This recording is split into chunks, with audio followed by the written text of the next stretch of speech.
날씨가 많이 추워졌습니다. 날씨가 추워졌음에도 불구하고 새벽 일찍 입찰을 나섰으나 낙찰을 받지 못한 사례를 한번 살펴보도록 하겠습니다.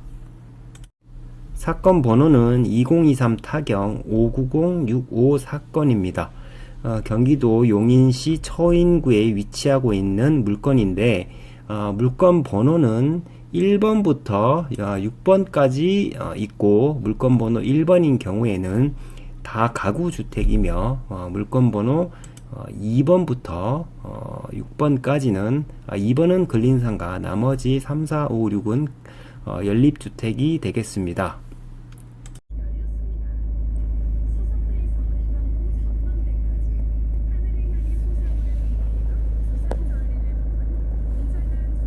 1번부터 살펴보면 1번은 토지는 매각이 제외됐고 토지를 뺀 다 가구 주택만 경매가 진행이 되었고 특이사항은 유치권에 기해서 경매가 진행되고 있습니다.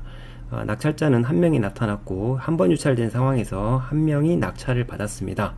요거는 좀 이따가 다 한꺼번에 말씀을 드리도록 하고 이 사건인 경우에 보면 경과 과정이 좀 중요합니다. 여기 보면 건물 등기부에 임의경매를 신청한 것이 유치권에 기해서 경매를 신청하게 되었습니다. 그러니까 유치권, 건물을 공사한 자가 경매를 신청하게 되었으니까 건물만 경매의 대상이 되고 있습니다. 그런데 여기 특이사항은 여기 보면 건축법상 사용승인을 받지 않았다고 나와 있습니다. 그러니까 지금 사용승인이 나지 않은 건물에 대해서 경매를 어떤 이유인지 모르겠지만 가압류나 아니면 경매 신청에 의해서 촉탁에 의해서 등기만 만든 상황에서 경매가 진행된 사안입니다. 그래서 이 등기부 내용을 한번 살펴보면 여기 이전에 낙찰을 받은 사람이 등장을 하고 있습니다. 건물 등기와 토지 등기부를 보시면 건물 등기에도 임의경매로 인해서 이전 사건에서 낙찰을 받은 사람이 등장을 하고 토지 등기부를 보더라도 임의경매에 의해서 낙찰을 받은 사람이 등장을 합니다. 그러니까 이걸 요약을 하게 되면 이 물건은 이전에 경매로 낙찰이 되었고 낙찰된 이후에 또다시 경매가 진행된다라고 요약이 됩니다. 이전 경매에서는 건물과 토지가 모두 경매에 나갔던 것입니다. 그래서 여기 보면 사건 번호를 누르고 들어가 보면 과거 사건에서는 여기 보시면 여기도 1번, 2번 근데 사건 번호가 2018년으로 나오고 있습니다. 그러니까 2018년도에도 이 물건은 경매로 진행이 되었고 그때 당시에는 여기 보면 2번인 경우에는 지금 1층 101호에 14개 호니까 이 건물이 지금 현재 여기 두 채가 있는데 한 채는 다가구, 한 채는 다세대 연립주택 그리고 근린상가로 구성이 된 집합 건물입니다. 그래서 이 2번을 보게 되면 1층 101호에 14개 호니까 그 집합 건물이 15개 호의 구분 소유권으로 이루어져 있는 것입니다. 그때 당시에는 입찰자가 한 명이 등장했고 감정가 대비 40%대의 공동 입찰을 해서 지금 낙찰을 받은 사안입니다. 그런데 또 다시 경매로 진행되고 있는 이유는 무엇이냐면 이때 당시에 경매가 진행될 당시에도 보면 여기 쭉 내려서 보면 여기 임차인들도 나타나 있었고 그리고 여기 보면 이제 유치권에 관한 내용이 나오고 있습니다. 유치권도 행사를 하고 있었고 그러니까 이 최초 경매 당시에는 유치권자도 있었고 여기 임차인들도 있었고 권리관계가 복잡했는데 이것을 알고 낙찰을 받은 공동입찰자 5인이 있었는데 이 공동입찰자 5인과 아무래도 이 유치권자 간에 법적인 분쟁이 있었을 것으로 예상이 됩니다. 그 이후에 유치권자가 경매를 진행을 시켰는데 이 전체에 대해서 경매를 다 진행시킬 수 있는 것이 아니고 다시 경매에 진행된 부분은 물건번호 1번 아까 보신 것처럼 이 다 가구주택 이 한 동 건물 다 가구주택의 건물만 경매로 진행을 시켰고 그 다음에 2번인 경우에는 아까 그 집합건물 101호 그리고 3번인 경우에는 202호 4번인 경우에는 502호 그리고 801호 701호 이렇게 경매가 나왔습니다. 그래서 요지는 무엇이냐면 최초 경매에서는 전체가 다 나와서 공동입찰자가 받았고 그 과정에서 유치권자의 유치권이 인정된 부분이 나머지로 다시 경매로 진행되고 있는 것입니다. 그러니까 다가구 주택과 집합 건물의 일부가 경매로 진행이 되고 있는 것입니다. 그러니까 이것을 다시 정리를 하면 유치권이 인정된 부분이 있고 인정되지 않은 부분이 있는 것입니다.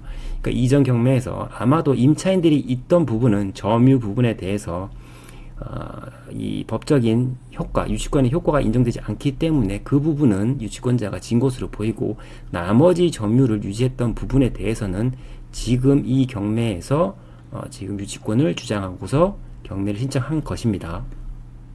일단 1번 다가구부터 살펴보자면 이제 건물만 나왔으니까 당연히 법정지상권 논의가 나옵니다. 그런데 이거는 인정이 될까요, 안 될까요? 너무 쉽죠. 왜냐하면 이전 경매에서 토지와 건물이 다 경매로 진행이 되었고 낙찰자가 분명히 다 나타났습니다. 하지만 유치권자가 이겨서 경매를 신청했으니까 경매 신청에 하기 이전에는 동일 소유자, 그러니까 전 낙찰자들이 동일 소유자들이 소유하고 있었던 부분이니까 이 법정지상권이 인정이 되는 물건이 되겠습니다. 그리고 2번 물건부터 나머지 6번 물건에서의 관건은 이 물건은 대지권이 미등기로 되어 있습니다. 대지권이 미등기로 되어 있기 때문에 건물만 취득하게 되기 때문에 이런 경우에는 이제 논의가 되는 게 똑같이 법정지상권과 이 대지권이 입혀지지 않은 것을 어떻게 해결할 것인가의 논의가 있습니다. 그런데 이 물건은 사실 건물을 취득하게 되면 대지권도 따라오게 되는 물건에 해당이 됩니다. 그 논의를 하면 좀 깊어지고 판례 내용까지 꼼꼼히 다 읽어봐야 되기 때문에 시간이 길어져서 일단 오늘은 그 부분은 생략하도록 하겠습니다. 그래서 그것을 이해를 하고 입찰을 들어갔고 근데 아쉽게도 낙찰을 받지 못한 이유는 입찰자가 저 외에도 여기 보면 주식회사 나우PMP입니다. 그런데 이 낙찰자는 사실 경매를 신청한 경매 신청 채권자, 그러니까 공사를 진행했던 회사에 해당합니다. 따라서 이 낙찰 금액을 보면 1차 감정가 이상으로 쓰게 되어 1차 감정가 이상으로 입찰가를 썼기 때문에 이길 수가 없었습니다. 왜냐하면 이 지금 공사를 진행했던 유치권자는 자신이 받을 채권이 있기 때문에 그 채권만큼은 입찰가를 쓸 수 있는 것입니다. 따라서 아까 보았던 다가구 주택과 여기 모든 지금 구분 여기 집합건물의 구분 상가 그리고 구분 여기 연립주택 모두에 다 입찰을 참가해서 높은 가액을 써서 낙찰을 받았습니다. 그래서 좀 안타깝지만 이길 수가 없었고 이 물건에서 조금 선수라고 한다면 타짜 그러니까 6번 물건을 아예 1차에 받으신 분이 있습니다. 이분은 저는 사실 낙찰 받고 잔금을 안 낼 줄 알았는데 잔금을 굉장히 빨리 치렀더라고요. 그러니까 이 내용을 알고 받은 것입니다. 그래서 저는 한번 유찰된 상황에서 이제 입찰을 갔지만 아무래도 채권자를 이길 수가 없죠. 그렇다면 이제 이런 논의도 있을 수 있습니다. 이게 유치권자가 경매를 신청했을 때에 만약에 제3자가 낙찰을 받으면 유치권자가 계속 유치권을 주장하면 어떡하냐. 유치권에 의한 경매를 신청한 경우에는 유치권은 기본적으로 소멸하는 게 원칙이니까 그 부담은 없었고 그렇기 때문에 명도에 대한 부담도 없고 다만 이 대지권이 가장 문제가 되지만 이거를 좀 아시는 분은 토지에 대한 부분도 소유권이 따라오게 됩니다. 그 부분을 이제 물론 이제 처리하는 부분에서는 소송 과정과 대지권을 입히는 어떤 그런 과정이 조금 어려움이 있을 수 있으나 해결은 가능한 부분입니다. 결과론적으로는 이 유치권을 신청한 유치권에게 경매를 신청한 유치권자가 입찰을 나선 이유는 이 6번 물건에 대해서 1차의 낙찰을 받아가는 것을 보았기 때문에 바로 지금 2차 경매에서 전부 다 높은 가액을 쓰고 입찰에 참여한 것입니다. 그리고 이제 1번 물건인 경우에도 물론 아까 말씀드린 것처럼 땅은 경매 대상이 아니지만 법정지상권이 인정되는 것이기 때문에 아무래도 유치권자는 지료를 납부하면서 월세를 받으면 되기 때문에 아마 그 부분을 그 방법을 택한 것 같습니다. 이 물건은 사실은 어떤 대지권에 대한 법리나 그리고 유치권에 기한 경매의 법리 이런 부분을 명확히 아시는 분만 입찰을 참여했을 것인데 이 부분을 좀 놓쳐서 좀 아쉽긴 합니다. 그래서 이런 부분도 한번 공부를 해 보시면 좋은 수익을 낼 수 있는 방법임을 소개해 드립니다. 오늘은 여기까지 하겠습니다. 감사합니다. 구독, 좋아요 부탁드리겠습니다.